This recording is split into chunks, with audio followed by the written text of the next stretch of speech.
Hi everyone, Chancey here with a quick review of a online whiteboard program called AWW.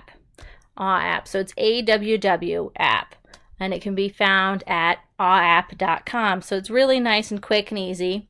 There are a lot of different features. I made myself an account, but I'm currently in a free trial of the premium account. So some of these features that I'm going to show off that I'm really enjoying are not going to be available if you have a free account.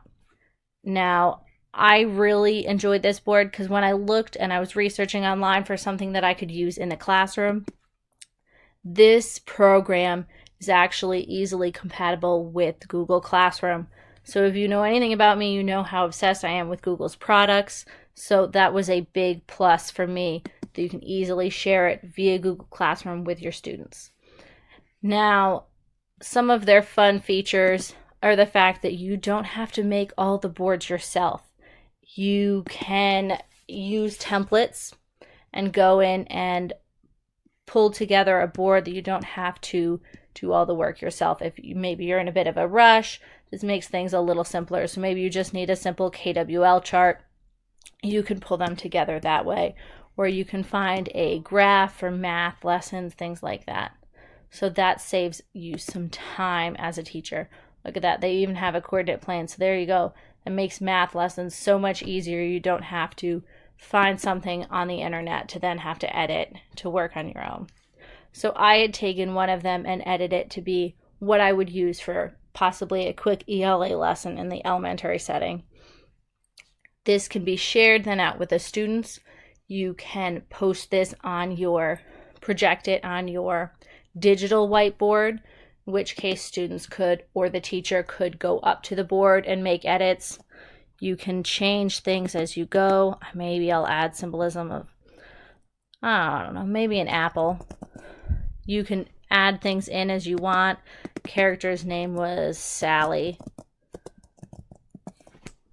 Anything that you need to, so they can always add more post-it notes. Varying sizes and colors.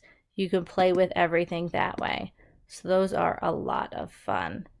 And students can then work on these either in front of the classroom on your digital board, or if you've shared it out on Google Classroom, students can use them on their Chromebooks, on their laptops, on any web-enabled device that they have. This is also great for then if you have students who were out that day, they can access these from home as well and edit them that way. So students would have a lot of fun with these. There are a lot of different tools, markers, arrows. You can make mind maps on the boards. You can highlight and cut things out, shapes and text.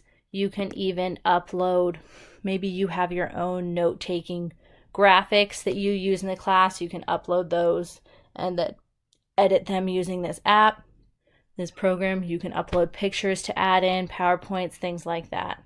So there are a lot of fun features on here, and I think this would be a really great way to get students interacting with the lesson instead of you making an anchor chart and you having the planned out bullet points.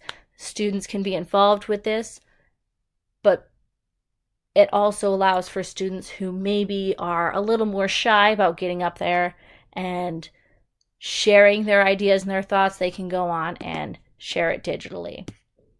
So those are some options that I think are a lot of fun. And because it is touchscreen enabled, if you are using it with maybe iPads in the classroom, or you're using the digital whiteboard, your students can also literally go on and write on the board, which leaves some great opportunities for adding and changing your boards. They can be saved, printed out, and turned into large anchor charts that are posted around the classroom. So I think there's a lot of possibilities with this program. If I can find it in my budget to have a premium account like this in my future classrooms, I think I'm definitely going to do that. So let me know what you think. Would you use this? How would you use this?